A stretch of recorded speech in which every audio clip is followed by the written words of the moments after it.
Hello everyone, आशा है आप सब बहुत अच्छे होंगे। आज हम कक्षा 4 हिंदी का पाठ 5 जिसका नाम है आसमान गिरा, इसे पढ़ेंगे, समझेंगे और इसके प्रश्न उत्तर पूरे करेंगे।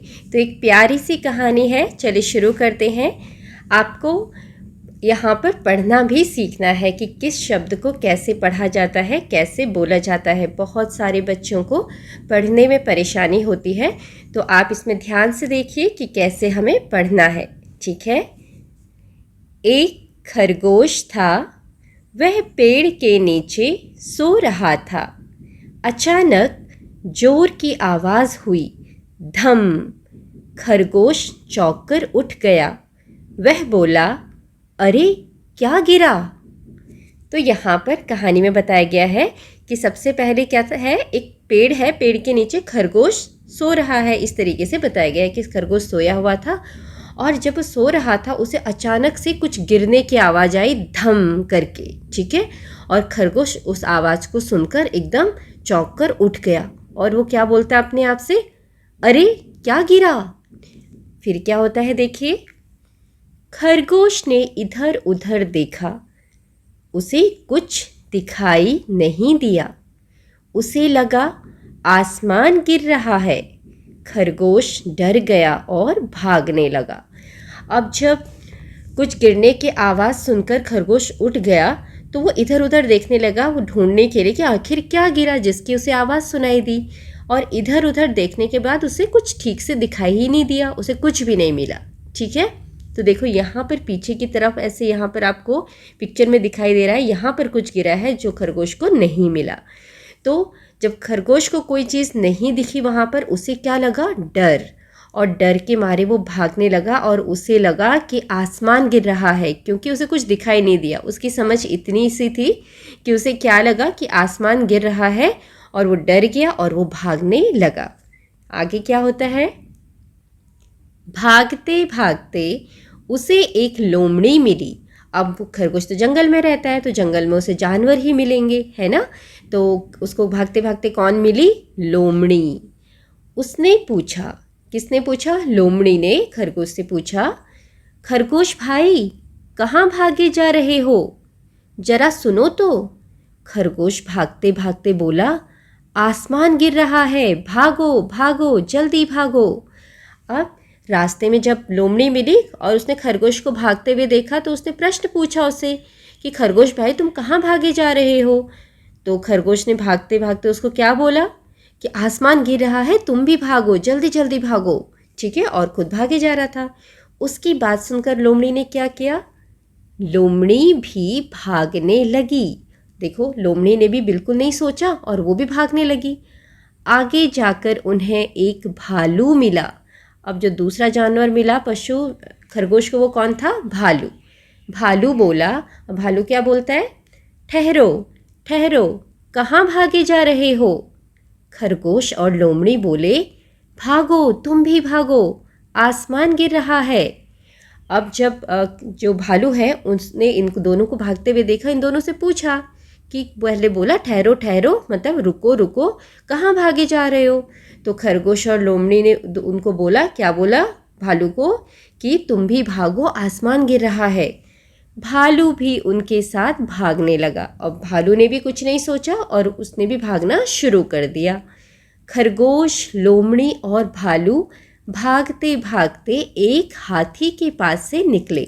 मतलब ये तीनों जब भाग रहे थे तो एक हाथी आगे जा रहा था, तो ये तीनों उसके पास से गुजरे, वहाँ से निकले।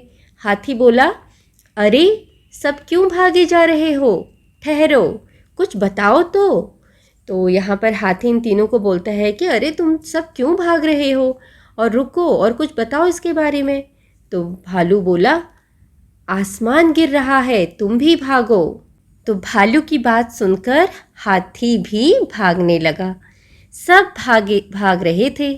आगे आगे खरगोश, उसके पीछे लोमड़ी, उसके पीछे भालू और सबसे पीछे हाथी। भागते भागते उन्हें शेर मिला। और फिर आगे कौन मिला उनको, शेर। उसने पूछा, शेर ने क्या पूछा, तुम सब क्यों भागे जा रहे हो। तो शेर ने इन सबसे पूछा कि तुम सब क्यों भागे जा रहे हो। देखो, खरगोश, लोमड़ी, भालू, हाथी चारों भागे जा रहे हैं। अब शेर ने इनको पूछा कि तुम सब क्यों भागे जा रहे हो। तो हाथी बोला, आसमान गिर रहा है, तुम भी भागो। शेर ने दहाड़ कर कहा, आसमान गिर रहा है? कहाँ गिर रहा है? रुको। यह सुनकर सभी जानवर रुक गए। अब आपको तो पता ही है, शेर तो बहुत निडर होता है, बहादुर होता है ना, और समझदार भी है। तो शेर ने, जब हाथी ने बोला ना आसमान गिर रहा है, तो शेर ने दहाड़ा जोर से और बोला, क्या बोला? आसमान गिर रहा है। कहाँ गिर रहा है? दिखाओ कहाँ गिर रहा है आसमान, रुको जरा। तो उनकी बात सुनकर, ये शेर की बात सुनकर सारे के सारे जानवर रुक गए।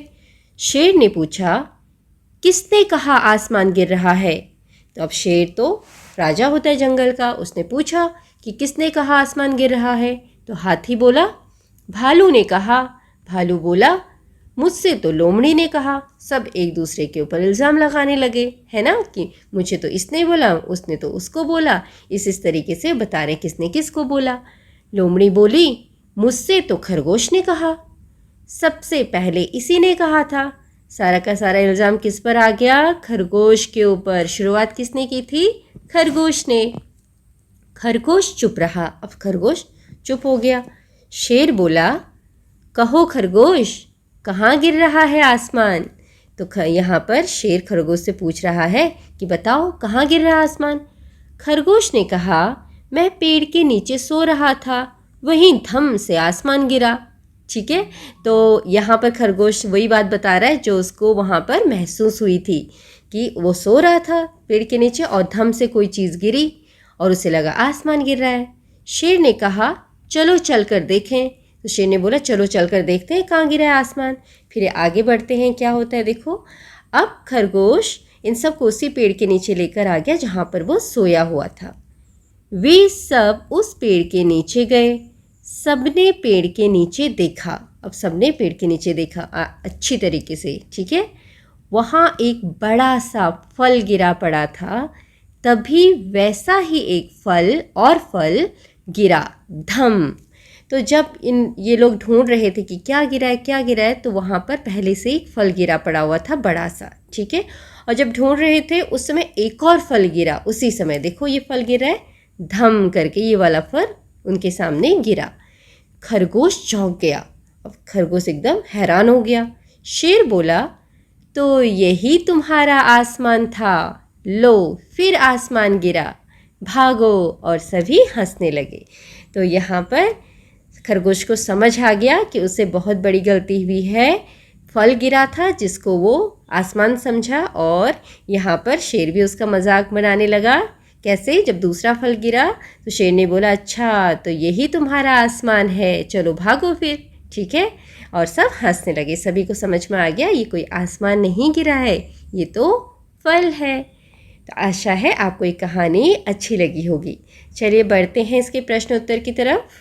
तो सबसे पहला प्रश्न है, खरगोश को ऐसा क्यों लगा कि आसमान गिर रहा है? यदि आप खरगोश के स्थान पर होते तो क्या करते? तो यहाँ पर आपने बताना है कि खरगोश को क्यों लगा कि आसमान गिर रहा है, और अगर आप खरगोश की जगह होते तो क्या करते।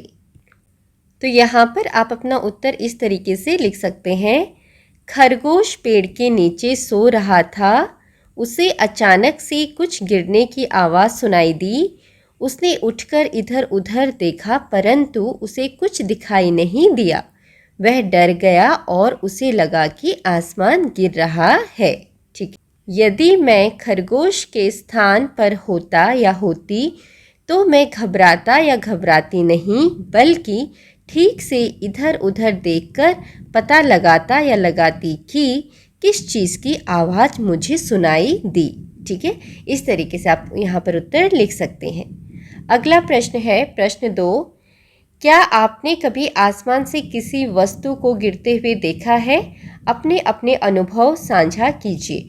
अगर कभी आसमान से आपने कोई चीज़ गिरते हुए देखी है तो उसके बारे में आपने अपने सहपाठियों को, साथियों को बताना है। ठीक है, तो यहाँ पर आप इस तरीके से बता सकते हैं, हाँ मैंने आसमान से बारिश की बूंदें और ओले गिरते देखे हैं। इसके अलावा अगर आपने कुछ और देखा है तो वो भी आप यहाँ पर बता सकते हैं, ये उदाहरण के लिए लिखा गया है। ठीक है।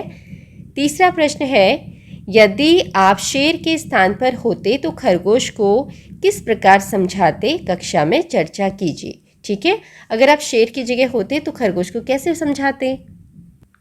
तो यहाँ पर आप इस तरीके से लिख सकते हैं, यदि मैं शेर के स्थान पर होता या होती तो मैं सबसे पहले खरगोश को रोककर उसे शांत होने के लिए कहता या कहती, फिर उसे भागने का कारण पूछता या फिर पूछती और उसके साथ मिलकर उसे सही स्थिति के बारे में बताता या बताती। ठीक है, तो खरगोश को पहले रोकते, उसको समझाते, शांत करते और फिर पता लगाते उसके साथ कि क्या सच्चाई है और यह बताकर उसे शांत कर देते। ठीक है, तो यही शेर ने भी किया था, ऐसा ही हम भी करते। अगला है चौथा, इस कहानी से मिलती जुलती कोई दूसरी घटना या कहानी कक्षा में सुनाइए। तो ये आप कोई और कहानी इस तरीके की हो तो उसे आप कक्षा में सुनाएंगे, तो ये आप अपने आप कीजिएगा। आगे है पाठ के भीतर, मतलब जो आपने कहानी पढ़ी उसमें से ही प्रश्न है। निम्नलिखित प्रश्नों के उचित उत्तर पर सही का चिन्ह लगाइए। जो सही उत्तर है उस पर सही लगाना है आपने। प्रश्न है, डरकर भागते हुए खरगोश को सबसे पहले कौन मिला? खरगोश को सबसे पहले कौन मिला था? लोमड़ी, भालू, शेर या हाथी? तो सबसे पहले लोमड़ी मिली, तो हम लोमड़ी के आगे सही करेंगे। दूसरा है, हाथी ने जब शेर से कहा कि आसमान गिर रहा है तब शेर ने क्या किया? शेर बात सुनकर चला गया, वह मुस्कुराने लगा, वह भी सबके साथ भागने लगा, या उसने सबको रोककर प्रश्न पूछा? तो चौथा वाला सही है, उसने सबको रोककर प्रश्न पूछा, तो आप यहाँ पे टिक करेंगे।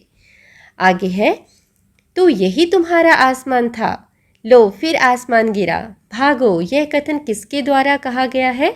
कथन मतलब ये बात किसने कही थी वाली बात, ये बात तो शेर ने कही थी, तो शेर के आगे हम टिक करेंगे। आगे है, आपके अनुसार खरगोश के आसपास कौन सा फल गिरा होगा? कद्दू, तरबूज, कटहल या पपीता?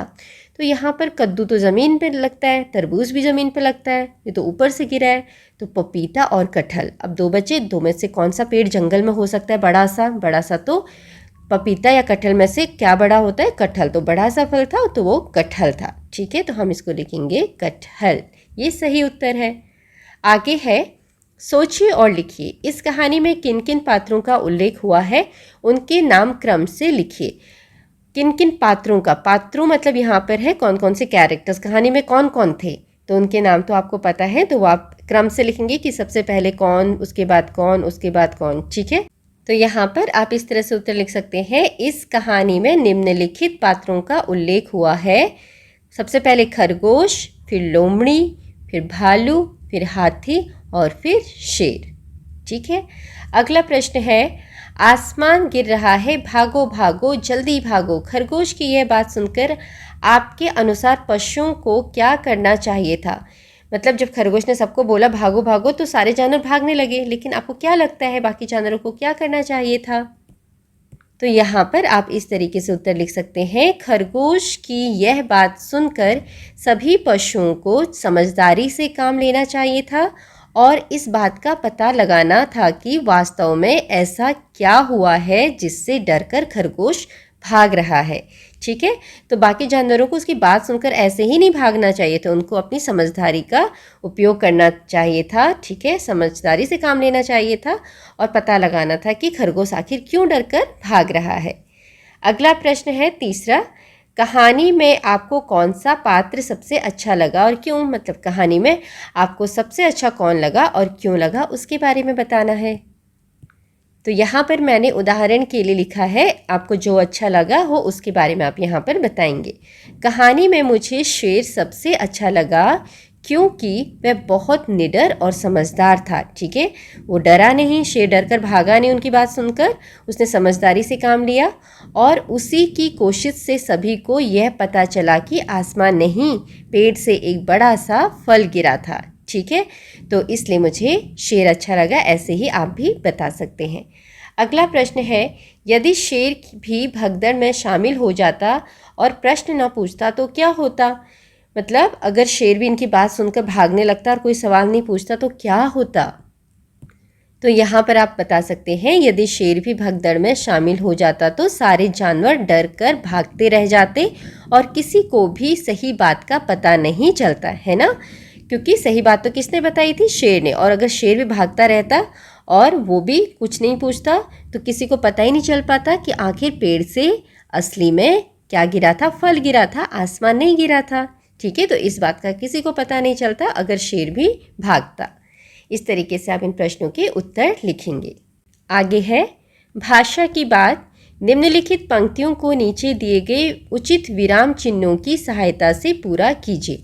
यहाँ पर ये पंक्तियाँ दी हुई हैं और इनमें विराम चिन्ह लगाने हैं आपने। तो अलग अलग विराम चिन्ह होते हैं। सबसे पहले ये है अल्प विराम बोलते हैं इसको। ये है प्रश्नवाचक चिन्ह, ठीक है, या प्रश्न सूचक चिन्ह। ये है विस्मयादिबोधक, ये है पूर्ण विराम। ठीक है, तो अब यहाँ पर कोई आश्चर्य वाली बात कही गई हो तो हम क्या लगाते हैं, विस्मयादिबोधक चिन्ह, ये वाली। अरे इतना बड़ा हाथी, तो अरे के बाद क्या लगाएंगे, विस्मयादिबोधक, और उसके बाद इतना बड़ा हाथी में पूर्ण विराम। इस तरीके से इससे पूरा करेंगे। दूसरा, मैंने खरगोश, लोमड़ी, भालू, हाथी और शेर जंगल में देखे हैं। तो यहाँ पर अलग अलग चीज़ों के जब नाम आते हैं किसी के भी, उनके बीच में क्या लगाया जाता है, अल्प विराम। तो यहाँ पर खरगोश के बाद अल्प विराम, लोमड़ी, भालू, हाथी और शेर के बीच में और है तो यहाँ पर कोई अल्प विराम नहीं लगेगा। ठीक है, और शेर जंगल में देखे हैं, ये वाक्य पूरा हो गया तो पूर्ण विराम। उसके बाद ये पुस्तकें किसकी हैं, तो यहाँ प्रश्न पूछा जा रहा है तो यहाँ प्रश्न सूचक चिन्ह। ठीक है, ये प्रश्न सूचक चिन्ह लगाएंगे आप। उसके बाद वाह कितने सुंदर फूल हैं, तो ये भी आश्चर्य की बात है, विस्मयादिबोधक। वाह कितने सुंदर फूल हैं, यहाँ पूर्ण विराम। ठीक है, इस तरीके से आप इसे पूरा करेंगे। आगे है, कहानी में एक कथन आया है, भागते भागते उसे एक लोमड़ी मिली। इस वाक्य में भागते भागते शब्द युग्म का प्रयोग हुआ है। मतलब ये दो शब्द एक साथ इस तरीके से लिखे जाते हैं तो इनको शब्द युग्म बोलते हैं। अब निम्नलिखित शब्द युग्मों की सहायता से एक एक वाक्य लिखिए। तो यहाँ पर कुछ शब्द युग्म दिए हुए हैं, इधर उधर, कभी कभी, टेढ़ी मेढ़ी, लंबे चौड़े। तो इनसे आपको वाक्य बनाने हैं। तो यहाँ पर उदाहरण के लिए कुछ वाक्य लिख दिए हैं, जैसे इधर उधर, हमें घर में इधर उधर दौड़ना नहीं चाहिए, है ना। अगर आप घर में इधर उधर दौड़ोगे तो चोट लगने का खतरा बना रहता है। तो इससे आप यहाँ पर इस तरीके से बता सकते हैं, हमें घर में इधर उधर दौड़ना नहीं चाहिए। कभी कभी, मैं कभी कभी माँ के साथ बाजार जाता या जाती हूँ। टेढ़ी मेढ़ी सड़कों पर ध्यान से चलना चाहिए। लंबे चौड़े, मेरे दादाजी लंबे चौड़े हैं। मतलब अच्छी हेल्थ और हाइट होती है तो हम बोलते हैं लंबा चौड़ा, है ना। तो मेरे दादाजी लंबे चौड़े हैं। इस तरीके से आप बता सकते हैं। आगे है, निम्नलिखित वाक्यों को ध्यान से पढ़िए और दिए गए उदाहरण के अनुसार प्रश्न बनाइए। यहाँ पर आपने इन वाक्यों को पढ़ना है और फिर प्रश्न बनाना है। भागते भागते उन्हें शेर मिला, तो यहाँ पर आपको एक हिंट दिया है कि कौन शब्द जोड़कर आपने प्रश्न बनाना है। तो प्रश्न क्या बना, भागते भागते उन्हें कौन मिला, तो भागते भागते उन्हें शेर मिला। तो ये उत्तर है। तो आपने प्रश्न बनाने हैं, आपको उत्तर दिए हुए हैं। खरगोश पेड़ के नीचे सो रहा था, तो कहाँ शब्द से प्रश्न बनाना है। तो आप क्या बनाओगे, तो यहाँ पर वाक्य है, खरगोश पेड़ के नीचे सो रहा था, तो आप क्या बनाएंगे प्रश्न, खरगोश कहाँ सो रहा था। ठीक है, तो इस तरीके से आप प्रश्न बनाएंगे, खरगोश कहाँ सो रहा था, खरगोश पेड़ के नीचे सो रहा था। आगे है, खरगोश भागते भागते बोला, और शब्द क्या दिया है, कब। तो खरगोश कब बोला, इसका प्रश्न क्या बनेगा, खरगोश कब बोला। तो इस तरह से आप प्रश्न लिखेंगे, खरगोश कब बोला। ठीक है, और अगला उत्तर क्या है, वहीं धम्म से आसमान गिरा, कैसे। तो आप प्रश्न कैसे बनाएंगे, आसमान कैसे गिरा। तो इस तरह से आपका प्रश्न बनेगा, आसमान कैसे गिरा, वहीं धम्म से आसमान गिरा। फिर है, खरगोश ने लोमड़ी से कहा, मैं पेड़ के नीचे सो रहा था, वहीं धम्म से आसमान गिरा। तो क्या क्या शब्द है, तो आप यहाँ पे लिखेंगे, खरगोश ने लोमड़ी से क्या कहा। आगे है, नीचे दिए गए शब्दों में मात्रा लगाकर और हटाकर नए नए शब्द बनाइए। उदाहरण के अनुसार इन शब्दों से वाक्य बनाकर अपनी लेखन पुस्तिका में लिखिए। ठीक है, अब इसमें क्या करना है, आपने पहले तो कुछ शब्द दिए हुए हैं, जैसे यहाँ पर शब्द दिए हुए हैं, इनमें से या तो आपने इसमें मात्राएं लगानी है या मात्राएं हटाकर नया शब्द बनाना है और फिर उनका वाक्य बनाकर अपनी जो नोटबुक है लेखन पुस्तिका उसमें वाक्यों को लिखना है। पहला है, जैसे उदाहरण दिया है बस, बस में ब में ई बड़ी की मात्रा लगा के 20 बना दिया। चला में से ल में से आ की मात्रा हटा के चल बन गया। ठीक है, ऐसे ही बाकी शब्दों में से आपने बनाना है यह। तो अब यह से क्या बना सकते हैं, यहाँ हम इस तरीके से मात्रा लगा देंगे तो यहाँ बन जाएगा। भर से भरा या भार भी लिख सकते हैं, भार भार। ठीक है, उसके बाद रह राह मतलब रास्ता। ठीक है, इसको राह ले सकते हैं और आप इसको ये भी बना सकते हैं रहा। इस तरीके से फल फूल। ठीक है, कहीं का ई की मात्रा हटा के क्या बना देंगे हम इसको कह। पढ़ी का पढ़ बन सकता है। केला का कला बना देंगे, एक की मात्रा हटा दिया। ठीक है, और यहाँ पर दोनों मात्रा हटा देंगे तो कल भी बन सकता है। सेब का सब बन सकता है। तो इस तरीके से आप इनको बनाएंगे। आगे है, आसमान पर आधारित कुछ मुहावरे नीचे दिए गए हैं। इन मुहावरों का अर्थ लिखकर वाक्यों में प्रयोग कीजिए। तो यहाँ पर कुछ मुहावरे हैं, जैसे आसमान छूना, आसमान गिरना, आसमान सिर पर उठाना, ज़मीन आसमान एक करना। तो हमने इनकी सबसे पहले इनके मीनिंग जो है, मतलब जो है वो लिखने हैं और उसके बाद इनको वाक्यों में प्रयोग करना है। तो यहाँ पर मुहावरे और उनका अर्थ और वाक्य में प्रयोग इस तरीके से आप कर सकते हैं। जैसे आसमान छूना, बहुत ऊंचा होना या सफल होना। यहाँ आसमान छूने के दो अर्थ हैं, एक तो बहुत ऊंचा होना या फिर सफल होना। तो बहुत ऊंचा होना के लिए आप लिख सकते हैं ये इमारतें आसमान छूती हैं, मतलब ये इमारतें बहुत ऊंची हैं, बिल्डिंग्स। ठीक है, और सफल होना, राम ने अपनी मेहनत से आसमान छू लिया, मतलब राम अपनी मेहनत से सफल हो गया। दूसरा है आसमान गिरना। अब आसमान गिरना का क्या होता है, इसका अर्थ है बहुत बड़ी मुसीबत आना। ठीक है, परीक्षा में फेल होने पर उसे लगा कि मानो आसमान गिर पड़ा हो। तो इस तरीके से आप वाक्य बनाएंगे। अगला है आसमान सिर पर उठाना, मतलब बहुत उधम करना, बहुत शोर मचाना। तो यहाँ पर आप लिखेंगे बहुत शोर मचाना, अपना पसंदीदा खिलौना ना मिलने पर बच्चे ने आसमान सिर पर उठा लिया। ठीक है, तो इस तरीके से आप वाक्य यहाँ पर बना सकते हैं। आगे है ज़मीन आसमान एक करना, मतलब बहुत मेहनत करना। तो यहाँ पर आप इस तरीके से वाक्य बनाएंगे। ज़मीन आसमान एक करना, बहुत परिश्रम करना या बहुत मेहनत करना। उसने परीक्षा में सफल होने के लिए ज़मीन आसमान एक कर दिया, मतलब उसने परीक्षा में सफल होने के लिए बहुत मेहनत की, बहुत परिश्रम किया। आगे है चित्र देखकर वाक्य लिखिए। जैसे यहाँ पर चित्र दिए गए हैं, इनको देखकर आपने खुद कुछ भी वाक्य बनाने हैं जो इनके हिसाब से ठीक लगे। जैसे खरगोश डर गया और भागने लगा। यहाँ पर देखो खरगोश डरा सा लग रहा है, तो यहाँ पर खरगोश डर गया और भागने लगा। और यहाँ पर देखो खरगोश के हाथ में क्या है, गाजर, और वो बहुत खुश दिखाई दे रहा है। तो यहाँ पर आप लिख सकते हैं गाजर पाकर खरगोश बहुत खुश हो गया। तो यहाँ पर आप ऐसे लिखेंगे खरगोश गाजर पाकर खुश हो गया। अगले चित्र में क्या दिखाई दे रहा है, बहुत उदास दिखाई दे रहा है खरगोश, है ना। तो यहाँ पर आप उदासी से लेकर, खरगोश की उदासी से लेकर कोई वाक्य बना सकते हैं। तो यहाँ पर आप लिख सकते हैं मित्र के न आने पर खरगोश उदास हो गया, मतलब खरगोश का दोस्त नहीं आया उससे मिलने तो वह उदास हो गया। आगे देखो यहाँ पर एक हैरानी वाली, परेशानी वाली चित्र जो है खरगोश का दिखाया हुआ है। तो इसके हिसाब से आप वाक्य बनाएंगे। यहाँ पर इस चित्र को देखकर आप बोल सकते हैं खरगोश अपनी बेवकूफ़ी पर पछताने लगा। खरगोश ने कोई गलती कर दी, ठीक है, तो उसको सोचकर वो पछताने लगा।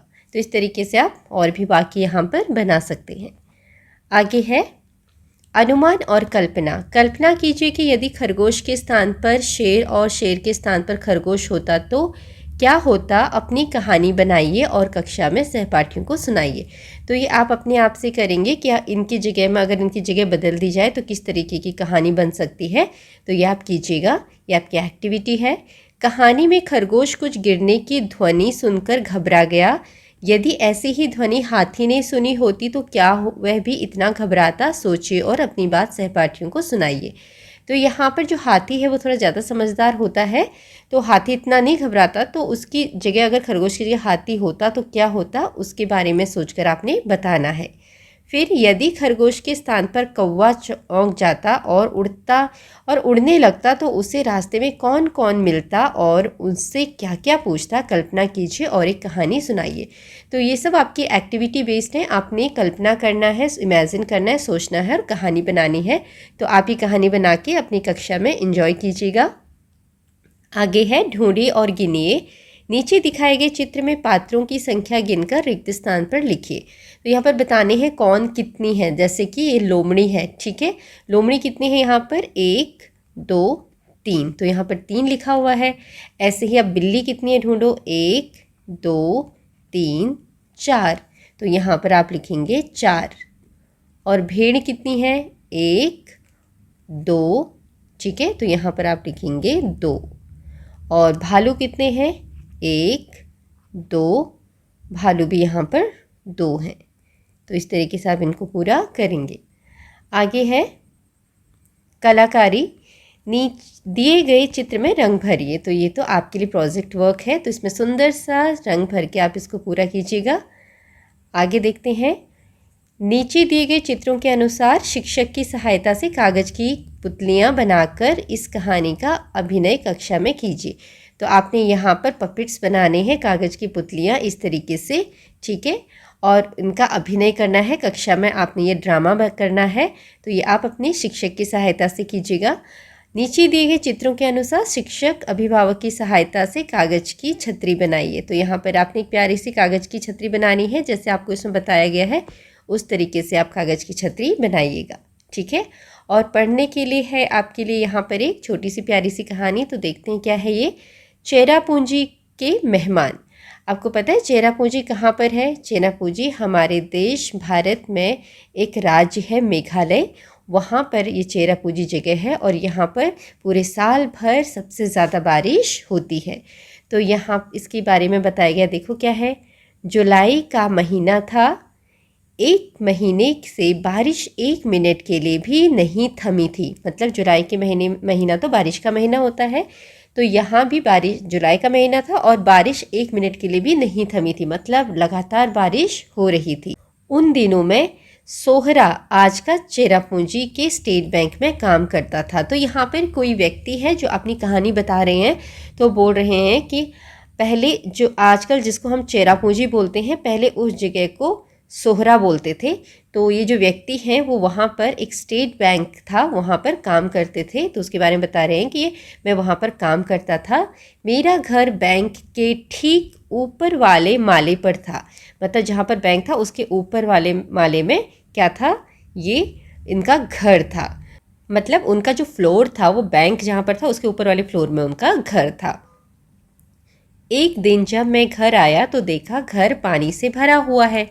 तो वो एक दिन घर आते हैं तो देखते हैं कि पूरे घर में पानी भरा हुआ है, पूरा घर पानी पानी था। मुझे लगा कि सेंगमा देखभाल करने वाला से कोई नल खुला रह गया है। तो बोलते हैं कि मुझे लगा कि जो सेंगमा है उसने कोई नल गलती से खुला छोड़ दिया। सेंगमा कौन था, उनके घर की देखभाल करने वाला, ठीक है। मैंने सारे नल देखे, उनने घर आकर देखा तो सारे नल देखे, उनने पहले चेक किया, सभी अच्छी तरह से बंद थे। मैंने तुरंत सेंगमा को बैंक से बुलवाया। सेंगमा बैंक में ही था, तो वो बोल रहे हैं कि मैंने जो सेंगमा है देखभाल करने वाला उसको बैंक से बुलवाया कि उन्होंने बोला कि घर आ जाओ। वह भी घर देखकर हैरान था। जब सेंगमा आया वो भी घर देखकर हैरान था। बोला, सर कहीं पानी की टंकी तो लीक नहीं कर रही। तो उसने बोला कि कहीं टंकी तो लीक नहीं हो रही। हमने उसे भी देखा पर कुछ समझ नहीं आ रहा था कि बात क्या है। तो जो टैंकी थी वो भी लीक नहीं कर रही थी, सब कुछ ठीक था। तो इतना पानी कहाँ से आया, यह सोचकर वह हैरान थे, उन्हें कुछ समझ नहीं आ रहा था। तभी मेरा टिफ़िन लेकर कांग आई। जो ये व्यक्ति हैं जो बैंक में काम करते थे, इनका टिफ़िन लेकर एक लेडी है जो कांग है वो आई, ठीक है, वहाँ की रहने वाली। उन्होंने पहले घर को देखा, फिर मुस्कुराते हुए पूछा। तो वो जो लेडी है उसने क्या किया, पहले घर को देखा कितना सारा पानी भरा हुआ है, और फिर मुस्कुराकर क्या पूछा, खिड़की खुली थी क्या बाबा? तो उन्हें क्या बोला, खिड़की खुली थी क्या बाबा? मैंने कहा हाँ। वे हंसी और बोली, तो वो हंसने लगी और बोली, क्या बोली, खिड़की खुली रखेगा तो बादल तो घर में आएगा ही ना। मैं बोला बादल? तो ये जो लेडी है उन्होंने बोला कि अगर खिड़की खुली रखोगे तो बादल तो घर के अंदर ही आएंगे। तो मैं बोला, उनने चौंक कर बोला, मैं बोला बादल? बादल कैसे आ सकते हैं अंदर, उसने सोचा। वे बोली, हाँ बादल, हाँ बिल्कुल बादल। बरसाती दिनों में बादल बहुत नीचे तैरते हैं। ऐसे में खिड़की दरवाजे खुले मिल जाएं तो वे घर को अपना समझकर चले आते हैं और सब कुछ गीला कर जाते हैं। तो यहाँ पर चेरापूंजी में क्या है कि जो बादल होते हैं बरसात के मौसम में वो बहुत नीचे तैरते हैं, ठीक है, और बादलों में तो पानी भरा रहता है, और अगर कोई खिड़की खुली रही, दरवाजे खुले रहे, तो वे हवा के साथ ये घर के अंदर घुस जाते हैं और वहाँ पर पूरा पानी बरसा देते हैं, पानी पानी कर देते हैं। तो यही बात उन्होंने बताई। तो ये प्यारी सी कहानी इंसिडेंट है, बताया है मिताली अहीर जी ने लिखी। ये इकतारा ट्रस्ट की पत्रिका साइकिल से आभार, मतलब कोई साइकिल नाम की किताब है, कहानियाँ उसमें लिखी हुई हैं, वहाँ से ये कहानी ली गई है। आई होप तो आपने इन्जॉय की होगी। देखो कितना सारा पानी भरा हुआ है ना। So this is so nice story. तो यहाँ पर आपका ये पूरा पाठ पूरा होता है। आशा है आपको इसमें जो भी चीज़ें समझाई गई हैं वो अच्छे से समझ में आई होंगी। Thank you for watching.